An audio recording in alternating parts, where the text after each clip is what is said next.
பொதுவாக லைஃப்பில் நம்ம பண்ணுற வேலையை ரசித்து பண்ணணும்னு சொல்லுவாங்க. அதுக்கு பெரிய பிஸ்னஸ் மேனாக இருக்கணும்னு அவசியம் இல்லை. வெறும் இட்லி சுடுறதா கூட இருக்கலாம். முழுக்க நம்ம கம்பெனிக்கு வந்ததுக்கு அப்புறம் 15% ப்ராஃபிட் இன்க்ரீஸ் ஆகிடும். சூப்பர்யா, சரியான வேலைக்காரையா நீ. மிஷினால என்ன வேணாலும் செய்யலாம், ஆனால் கை பக்கம் வரணும்ல, அது மனசுலேருந்து வரணும். நமக்கு அப்புறம் இந்த வீடும் நம்ம கடையும் அப்படியே போயிடணும்னு. அவன் எங்கே போகிறான்?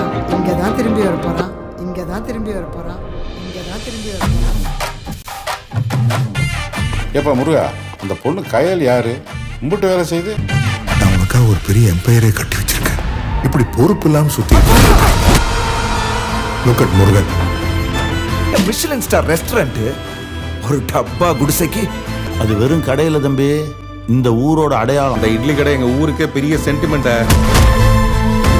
அவனை முழுசா அழிக்காம நான் இங்க வர மாட்டான்.